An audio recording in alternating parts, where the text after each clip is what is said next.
Assalamualaikum warahmatullahi wabarakatuh. Perkenalkan, nama saya Rosa Fatika Maharani, NPM 222201138 dari Prodi Keperawatan kelas B, Fakultas Kesehatan Universitas Jenderal Ahmad Yani Yogyakarta. Pada video ini saya akan membuat video mengenai praktikum proses radang, yang dimulai saya menggambar sel yang mengalami peradangan dan sel normal, kemudian menjelaskan mekanisme atau proses terjadinya radang.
Baik, setelah tadi saya menggambar sel yang mengalami peradangan dan sel normal, saya akan menjelaskan mengenai proses peradangan dan bagian-bagian dari sel yang mengalami peradangan maupun sel yang normal.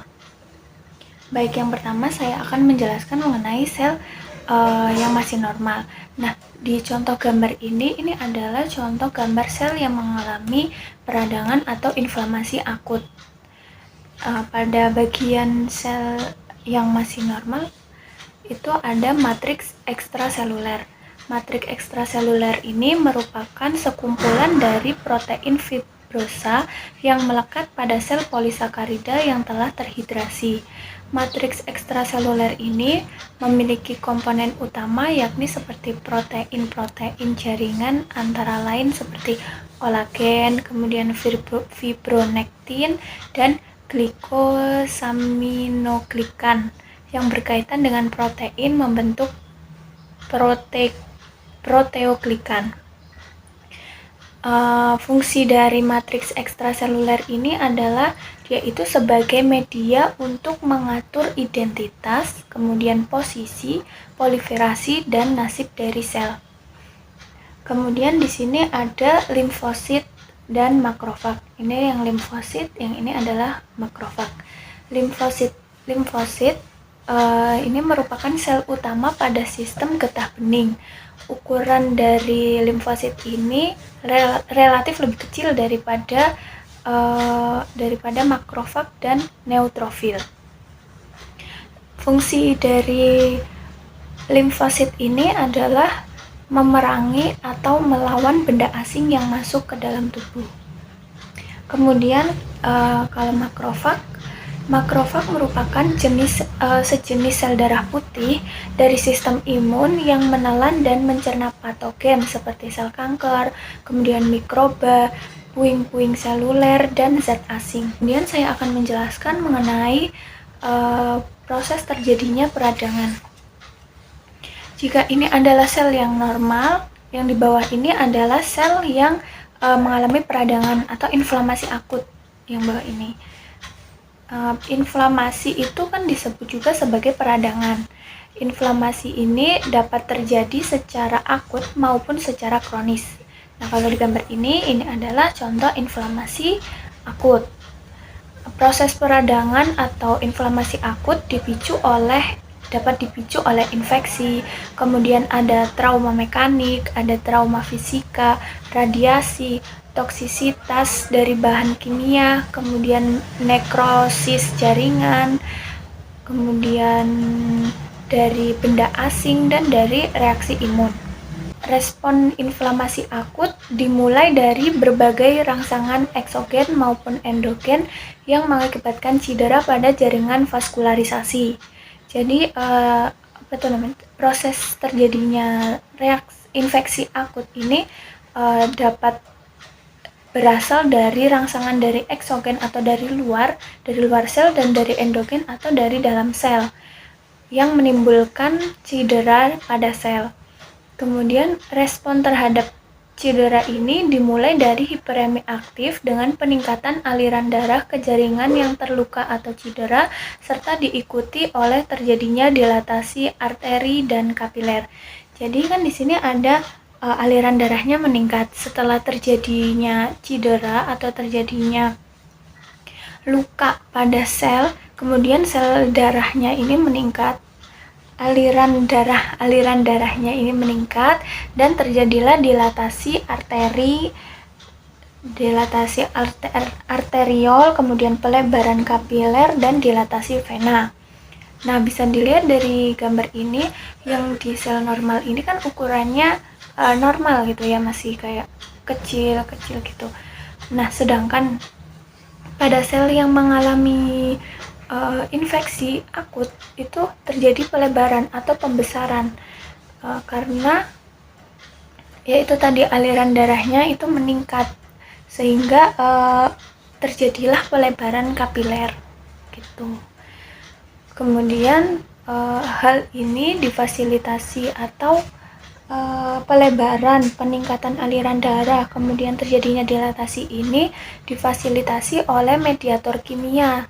Mediator kimianya itu ada prostaglandin, kemudian leukotrien, dan oksida nitrat. Setelah tadi ada proses dilatasi arteriol dan pelebaran kapiler ini mengakibatkan darah yang mengalir ke daerah yang cedera menjadi lebih banyak dan tergenang karena aliran darahnya menjadi lambat. Suhu di lokasi yang terjadi peradangan pun menjadi hangat atau nama lainnya itu kolor dan memiliki warna kemerahan atau rubor. Jadi suatu jaringan yang terjadi peradangan itu nantinya akan suhunya menjadi meningkat dan ada kayak warna merah gitu pada jaringannya, menandakan bahwa pada tempat itu terjadi luka, terjadi cedera gitu.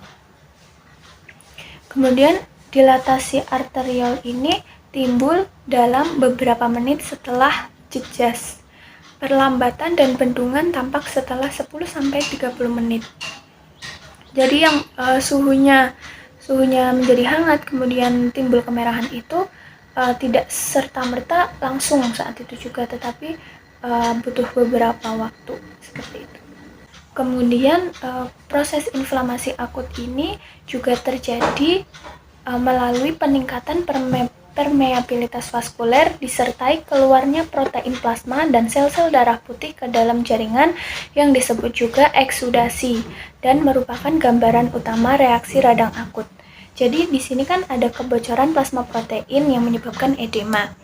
Nah, ini di proses ini terjadi peningkatan permeabilitas vaskuler yang merupakan gambaran utama dari reaksi radang akut.